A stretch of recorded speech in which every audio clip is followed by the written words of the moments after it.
Write this down, please. The purpose for time. Very important. The value of life is not in its duration, but its donation. You are not important because of how long you live. You are important because of how effective you live. And most people are so concerned about growing old rather than being effective. The people who have impacted the world didn't live long. Martin Luther King, John F. Kennedy. I mean, these people who impact the world were not old people, but they lived so effectively that we cannot erase them from history.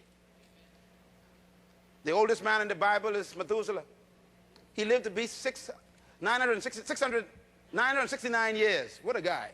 And the only thing the Bible says about him is he died.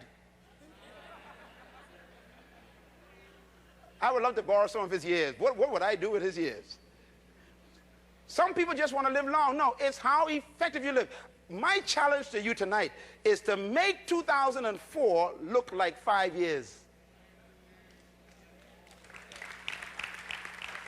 Decide to do so much in this year with so much focus and concentration that people are going to think that you lived 5 years in 1 year. And that can happen if you decide to follow God's purpose for your life. Don't waste any time in 2004.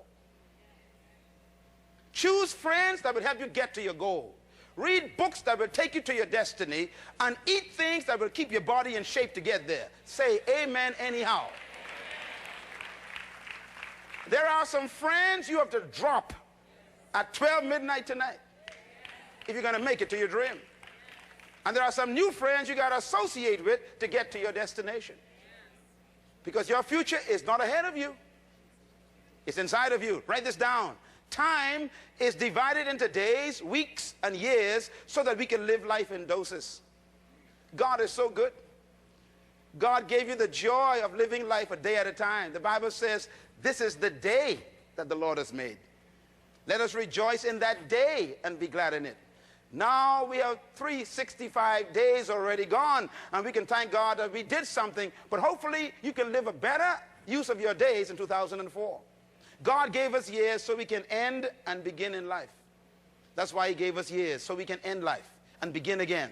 Time was given to us to provide closure to failure and success. Please write that down. This is very important to understand. Some of you have done poorly in 2003. You've really messed up in 2003. You did some dumb things. Well, this moment gives you an opportunity to bring closure to that. Some of you lost your sanity and lost your virginity. Some of you lost your business and lost your sense. But now you can bring closure to it tonight and say, that was last year. Say amen. I was a fool last year, but now this year I'm going to be a wise person. In other words, years bring privilege of closure. Also, you notice I said it brings closure for success also. Because even if you succeeded in this past year, you should not live on those successes. Why? The greatest enemy of progress is your last success. You can be so impressed by what you've done in 2003 that you don't do anything in 2004. And you're just as much of a failure if you don't do what you could do because of what you did. Don't let your success in 2003 prevent your new successes in 2004. Tell your neighbor, you ain't seen nothing yet. Come on, shake yourself. Say, you ain't seen me yet. Tell your neighbor, 2004, I'm going to reveal more. In other words, we want to see more of you before you die. Give God a hand. We will see it, won't we?